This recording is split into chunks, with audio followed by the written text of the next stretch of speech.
Good morning friends. स्वागत है आपका हमारे यूट्यूब चैनल जीएस कैप्सूल में।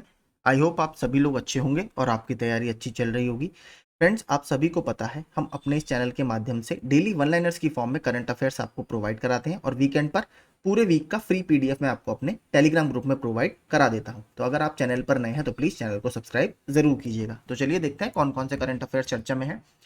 बिजली, नवीन और नवीकरणीय ऊर्जा मंत्री आर के सिंह ने नई दिल्ली में फिक्की फेडरेशन हाउस में भारत ऊर्जा शिखर सम्मेलन 2023 का उद्घाटन किया। तो सबसे पहला फैक्ट हमारे लिए इंपॉर्टेंट है, भारत ऊर्जा शिखर सम्मेलन यानी इंडिया एनर्जी समिट 2023 कहां पर हुई है? नई दिल्ली में आयोजित की गई है। किसने उद्घाटन किया? आर के सिंह जी ने उद्घाटन किया।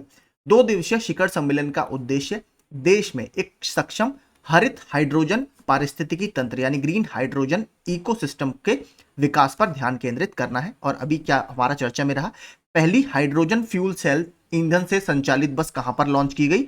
वो भी आपकी न्यू दिल्ली में ही लॉन्च की गई थी। हरदीप सिंह पुरी जो है हमारे, उन्होंने ये लॉन्च की थी, इसको हरी झंडी दिखाकर रवाना किया था। तो ये भी याद रखिएगा, इंपॉर्टेंट फैक्ट है।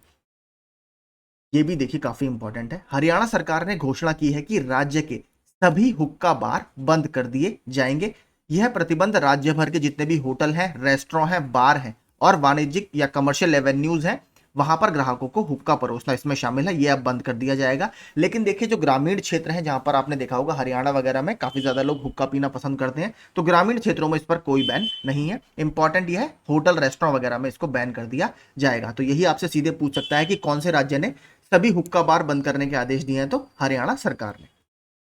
महाराष्ट्र के मुख्यमंत्री एकनाथ शिंदे ने मुंबई में पहले वैश्विक हल्दी सम्मेलन यानी फर्स्ट ग्लोबल टर्मरिक जो समिट है वो कहां पर हुई है? मुंबई में हुई है। इसलिए इंपॉर्टेंट है क्योंकि ये पहली है। इसका उद्घाटन किया।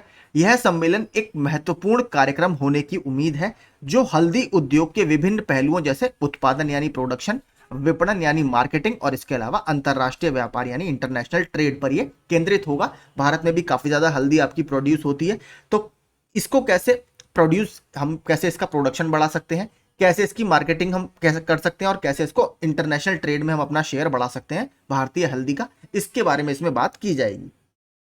बात करें अगर हल्दी की, तो भारत में लीडिंग प्रोड्यूसर ऑफ टर्मरिक कौन है, यानी हल्दी का सबसे ज्यादा प्रोड्यूसिंग स्टेट कौन है? तो वो है आपका महाराष्ट्र।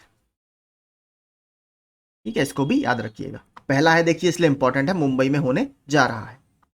भारत की अग्रणी सामान्य बीमा कंपनियों में से एक एसबीआई जनरल इंश्योरेंस को सितंबर 2023 से सितंबर 2024 की अवधि के दौरान भारत में काम करने के लिए एक बेहतरीन स्थान के रूप में प्रमाणित किया गया है, यानी एक a better place to work. आपने सुना होगा वर्क कल्चर कुछ कंपनीज का काफी अच्छा होता है, तो इसी मामले में एसबीआई जनरल इंश्योरेंस को सर्टिफिकेट दिया गया है कि ये पिछले पूरे साल एक काम करने के स्थान के रूप में बहुत अच्छा स्थान बनकर उभरा है।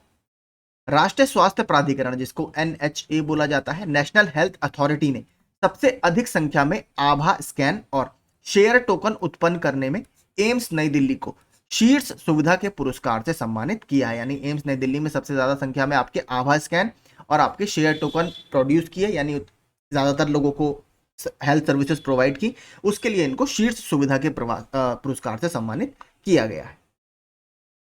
इसके अलावा देखिए, ये एक द हिंदू में आर्टिकल आया था चिंचोली वन्यजीव अभयारण्य के बारे में, तो वो मैंने डाल दिया है थोड़ा सा। चिंचोली वन्यजीव अभयारण्य की बात करें तो यह कर्नाटक के कालाबुरागी जिले में चंद्रमपल्ली बांध के आसपास के क्षेत्र में स्थित है। इसे 2011 में सेंचुरी या अभयारण्य घोषित किया गया है। यह दक्षिण भारत का पहला शुष्क भूमि वन्यजीव अभयारण्य है, यानी ड्राईलैंड वाइल्ड लाइफ सेंचुरी है। तो साउथ इंडिया का पहला ड्राईलैंड सेंचुरी है, इसलिए इंपॉर्टेंट है, कर्नाटक में याद रखिएगा। आगे चलते हैं। अंतरराष्ट्रीय कॉफी संगठन यानी इंटरनेशनल कॉफी ऑर्गेनाइजेशन, भारतीय कॉफी बोर्ड यानी कॉफी बोर्ड ऑफ इंडिया, वाणिज्य और उद्योग मंत्रालय, भारत सरकार, कर्नाटक सरकार के सहयोग से बेंगलुरु में 5वें विश्व कॉफी सम्मेलन की मेजबानी कर रहा है। तो सबसे इंपॉर्टेंट क्या है, अगर हम बात करें विश्व कॉफी सम्मेलन का कौन सा संस्करण है, इसका यह 5वां संस्करण है। कहां पर हो रहा है? कर्नाटक के बेंगलुरु में हो रहा है। क्यों? क्योंकि देखिए, अगर बात करें हम coffee producing state in India, ठीक है, कॉफी का जो 70% के आसपास का आपका शेयर है वो अकेला कर्नाटक से आता है।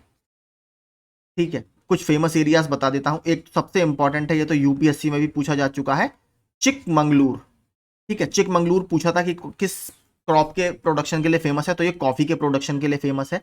इसके अलावा कर्नाटक में ही एक और है, बाबा बूदन गिरी हिल्स, ये भी बहुत ज्यादा फेमस कॉफी प्रोड्यूसिंग एरिया है कर्नाटक का। इसके अलावा आपने सुना होगा एक अराकू, ठीक है, अराकू कॉफी भी आपकी काफी ज्यादा फेमस है, अराकू वैली, वहां पर यह होता है। तो 70% से ज्यादा जो कॉफी हमारे यहाँ बनती है वो कर्नाटक ही प्रोड्यूस करता है। दो कॉफी की किस्में सबसे ज्यादा फेमस है, एक तो आपकी है कौन सी है, रोबस्टा, एक है आपकी अरेबिका, अरेबिका कॉफी, ठीक है। तो यही से संबंधित सारे फैक्ट्स हो गए। हाँ, एक इंपॉर्टेंट है, कॉफी बोर्ड ऑफ इंडिया जो है इसका हेडक्वार्टर कहां पर है, तो कर्नाटक के बेंगलुरु में ही आपका कॉफी बोर्ड ऑफ इंडिया का हेडक्वार्टर है। आगे चलते हैं। विश्व रेबीज दिवस यानी वर्ल्ड डे फॉर रेबीज हर साल 28 सितंबर को मनाया जाता है। रेबीज के बारे में जागरूकता बढ़ाने के लिए एक वैश्विक पहल के रूप में कार्य करता है। तो आपका आज क्या है, विश्व रेबीज दिवस है। फिल्म फेडरेशन ऑफ इंडिया ने घोषणा की है कि केरल बाढ़ पर आधारित Malayalam film 2018 everyone is a hero अकादमी पुरस्कार या ऑस्कर में अपनी आधिकारिक प्रविष्टि के रूप में भारत का प्रतिनिधित्व करेगी। तो भारत की तरफ से जो इस बार ऑस्कर की जो अवार्ड होते हैं उसके लिए मूवी भेजी गई है, तो भारत की तरफ से जो एंट्री है वो है 2018 एवरीवन इज अ हीरो। प्रत्येक सितंबर के आखिरी गुरुवार को विश्व समुद्री दिवस मनाया जाता है। तो वर्ल्ड मैरीटाइम डे कब होता है, हर सितंबर के आखिरी गुरुवार को। ये एक योजना काफी चर्चा में रही कल। छत्तीसगढ़ सरकार ने मुख्यमंत्री ग्रामीण आवास न्याय योजना के उद्घाटन चरण के हिस्से के रूप में, यानी इसका इनॉग्रल फेज है ये, राज्य के ग्रामीण क्षेत्रों में 47,000 से अधिक गरीब निवासियों को घर उपलब्ध कराने की अपनी योजना का अनावरण किया है। तो सीधे फैक्ट्स बनेगा, मुख्यमंत्री ग्रामीण आवास न्याय योजना किस सरकार ने शुरू की है, छत्तीसगढ़ सरकार की योजना। विश्व पर्यटन दिवस के अवसर पर आज हरियाणा के झज्जर जिले के, कल आपका WTO का पता है आपको, वर्ल्ड टूरिज्म ऑर्गेनाइजेशन इसको सेलिब्रेट करता है, टूरिज्म डे ये था। और कल कई सारे अवार्ड फंक्शन चल रहे थे, तो इसमें झज्जर जिले के तलाव गांव को कांस्य श्रेणी में, अभी मैं आपको गोल्ड कैटेगरी में भी दिखाऊंगा किस गांव को मिला है, तो कांस्य श्रेणी में सर्वश्रेष्ठ पर्यटन गांव का दर्जा जो मिला है वो मिला है तलाव गांव को। नीचे मैंने वो भी डाला है, वो भी आगे देखेंगे कि स्वर्ण श्रेणी में किसको मिला है। केंद्रीय गृह मंत्रालय की हेलीकॉप्टर सेवा योजना के तहत पूर्वोत्तर क्षेत्र में संपर्क को बढ़ाने के लिए चुंडा चांदपुर और मणिपुर के आइजोल में मुगालपुई हेलीपैड के बीच पहली हेलीकॉप्टर सेवा शुरू की गई है। तो पहली बात, हेलीकॉप्टर सेवा योजना किसकी है, आपकी सेंट्रल होम मिनिस्ट्री की है। अभी मणिपुर के आइजोल में मुगालपुई में पहली हेलीकॉप्टर सेवा शुरू हुई है। सिक्किम में मुख्यमंत्री PS तमांग ने आज मंगन जिले में जनता भेंट कार्यक्रम के हिस्से के रूप में दो प्रमुख परियोजनाओं की आधारशिला रखी है। देखिए परियोजना पहली वाली इंपॉर्टेंट है काफी, मैत्रेय बुद्ध सह सांस्कृतिक परिसर। तो आपका मैत्रेय बुद्ध सह सांस्कृतिक परिसर कहां पर बनेगा, तो ये सिक्किम में बनेगा। और इसके अलावा दूसरी जो उन्होंने आधारशिला रखी है, एक गुरु रिनपोचे इनकी प्रतिमा तथा सांस्कृतिक परिसर, तो इन दो की आधारशिला सिक्किम में रखी गई है। पहला याद रखिएगा, मैत्रेय बुद्ध सह सांस्कृतिक परिसर। विश्व पर्यटन दिवस के अवसर पर आज नई दिल्ली के भारत मंडपम में मिजोरम के रेइक गांव को स्वर्ण श्रेणी में, ठीक है, ये पूछ सकता है आपसे क्योंकि गोल्ड कैटेगरी में है, गोल्ड कैटेगरी में मिजोरम के रेइक विलेज को सर्वश्रेष्ठ पर्यटन गांव 2023 चुना गया है। तो ये सारे फैक्ट्स इंपॉर्टेंट हैं।